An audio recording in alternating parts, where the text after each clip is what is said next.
Hi, hello, வணக்கம். Welcome back to trend breakers academy. So market வந்து பார்த்தீங்க அப்படின்னா, இன்னைக்கு ஒரு செல்லிங்கோட தான் க்ளோசிங் வச்சிருக்காங்க. பட் அந்த 22,000ன்ற லெவல பிரேக் பண்ண முடியல. So 22,100 first support and 22,000 second சப்போர்ட்னு சொல்லியிருந்தோம். ஸோ ஃபர்ஸ்ட் சப்போர்ட்டை பிரேக் பண்ணுச்சு. பட் செகண்ட் சப்போர்ட்டை பிரேக் பண்ண முடியல. இப்போதைக்கு 22,055 க்ளோசிங் வச்சிருக்காங்க. ஸோ நாளைக்கு எக்ஸ்பிரி டேட். ஸோ இப்போதைக்கு இருக்க குளோபல் கண்டிஷனை பொறுத்த வரைக்கும் ஒரு ஃப்ளாட் ஓப்பனிங் அப்படின்றது தான் கிடைக்க போகுது நாளைக்குமே. ஸோ இன்றைக்குமே அதே தான் நடந்தது. பட் பாசிட்டிவ் சைடில் நடந்தது. பட் நாளைக்கு வந்து பார்த்திங்கன்னா நெகட்டிவ் சைடில் கிடைக்கிறதுக்கும் வாய்ப்பு இருக்குது.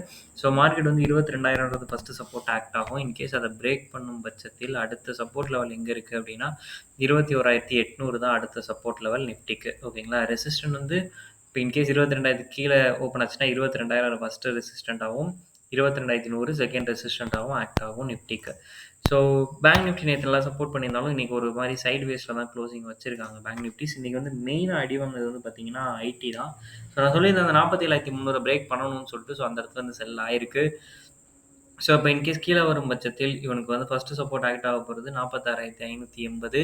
அதுக்கு கீழே பிரேக் அடிச்சுன்னா 46,300ன்றது சப்போர்ட் லெவலாக ஆக்ட் ஆகும் பேங்க் நிஃப்டிக்கு. ஓகேங்களா?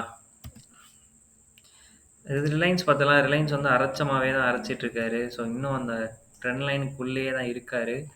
ஸோ நல்ல இன்னைக்கு ஒரு பிரேக் அவுட் கிடச்சிச்சு. ஒரு நல்ல அப்பர் சைடு வந்து போனது. 2,980 வரைக்குமே வந்தது. ஒரு நல்ல ஒரு இன்னைக்கு ஒரு நல்ல க்ளோசிங் கிடைக்கும் அப்படின்னு எதிர்பார்த்தேன். பட் வந்து ஆஃப்டர்நூன் மேலே நடந்த ஒரு செல்லிங்கில் அவரும் வந்து செல்லாகி முடிச்சிருக்காப்புல. ஸோ இன்னும் அந்த ட்ரெண்ட் லைன் அவரால் பிரேக்கே பண்ண முடியல. ஒரு நல்ல ஒரு எட்ஜுக்கு வந்துட்டாப்புல. So it's nearing to break out. நாளைக்கு இல்லை நாளை கழிச்சில் கண்டிப்பாக ஏதாவது ஒரு பக்கம் பிரேக் அவுட் அப்படிங்கிறது நடக்கும். ஸோ பார்க்கலாம் ரிலையன்ஸ் என்ன பண்ணுறாருன்னு. ஹெச்டிஎஃப்சி வந்து நம்ம ரெசிஸ்டன்ஸ் சொல்லியிருந்தோம். ஸோ அதை பிரேக் பண்ணலை.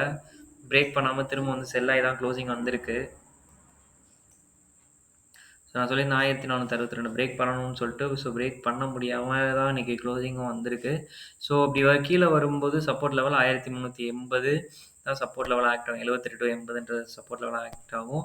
ஸோ இப்போதைக்கு அப்பர் சைடு வந்து பார்த்தீங்கன்னா 1478 பிரேக் பண்ணணும். பிரேக் பண்ணால் தான் பேங்க் நிஃப்டி வந்து அப்பர் சைடு போகிறதுக்கான ஒரு நல்ல ஆப்பர்ச்சுனிட்டி வந்து கிடைக்கும். ஐடி பார்த்துடலாம். ஸோ ஐடி வந்து ஒரு நல்ல செல்லிங் இன்னைக்கு. அவர் தான் வந்து இன்றைக்கி க்ரூசியலாக செல் பண்ணி விட்டாப்புல. ஸோ ஐடியை பொறுத்த வரைக்கும் இப்போ இருக்கிறதுமே ஒரு சப்போர்ட் லெவல் தான். 37,250ங்கிறது சப்போர்ட் மீனரா. ஸோ அதை பிரேக் பண்ணுச்சு அப்படின்னா 36,400ன்றது சப்போர்ட் லெவலாக ஆக்ட் ஆகும் ஐடிக்கு. ஸோ குளோபல் கண்டிஷன்ஸ் ஒரு மாதிரி இருக்கனால ஐடியால் சரியாக பர்ஃபார்ம் பண்ண முடியல. ஸோ பார்க்கலாம் ஐடி எப்படி பர்ஃபார்ம் பண்ணுது. ஓகே, நிறைய பேர் வீடியோஸ் பார்க்குறீங்க. உங்களுக்காக யூஸ்ஃபுல் கண்டென்ட் போகிறவங்க ட்ரெண்ட் பிரேக்கர்ஸ் அகாடமி இது வரைக்கும் நீங்கள் ஃபாலோ பண்ணல அப்படின்னா ஃபாலோ பண்ணிக்கோங்க. தேங்க்யூ ஃபார் வாட்சிங்.